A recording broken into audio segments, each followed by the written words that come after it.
One day Sayyidina Umar radiallahu anhu was sitting with his companions, and then he rotated his gaze and he said, there's a youngster that used to be attending my gathering, I don't see him. And he was very talented, he was very robust, he was very muscular, he was very skilled. Lahu za'irun ka za'ir al-asad, he had the roar of a lion. So someone said, Umar, close the chapter and move on. The man has indulged in social evils and unfortunately he's got a drinking habit. So you know what, don't even bother yourself and move on. Umar said, no, he's part of us. And why should we continue indulging or engaging in a supposed program when one of our members have defected, when one of our members are in a crisis? We've got to respond to his aid, we've got to stand out.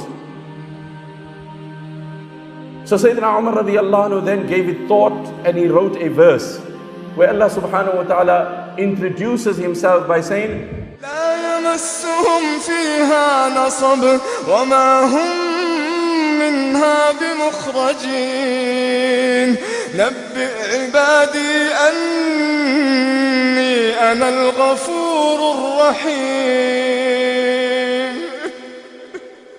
نبئ عبادي أني أنا الغفور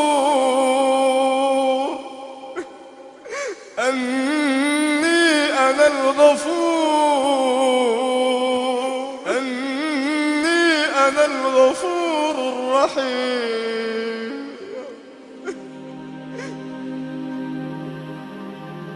Allah is one who pardons, who accepts repentance, yet full of might and authority. Sayyidina Umar radiallahu anhu writes from Umar to so and so, writes this ayah, and then he gives it to a person and he says, do me a favor, go to this particular brother of mine who unfortunately is in this crisis. If I have to discover that so and so has fallen, that's the gossip, that's the social, it's just excitement, it's just, you know what. Sayyidina Umar halted his program, got them activated, mobilized his team, captured this in writing, tasked one person as an envoy. He said, you take this note and you go and give it to this man. But two things, you give it to him personally. If you don't meet him, you don't give it to anyone else. This is confidentiality. This is confidentiality. We need to trust and respect that. Number one.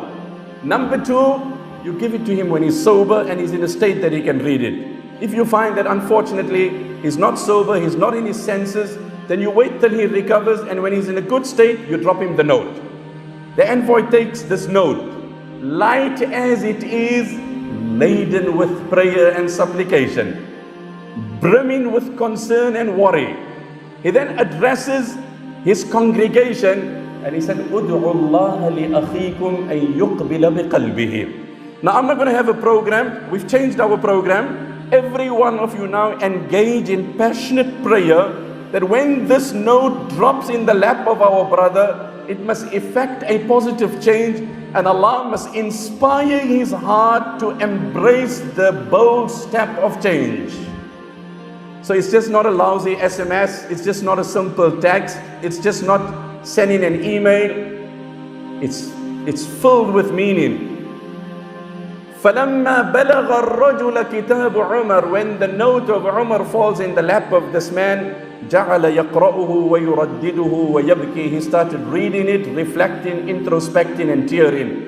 And he said, Umar, I salute your vision. I salute your choice. What a verse from the entire Quran. You're giving me hope and you're chastising me. You're inspiring me with a glamour of hope and you're rebuking me. نَزَعَ فَأَحْسَنَ النَّزْعَ. He then repented and became one of the most rehabilitated youth Medina had ever seen.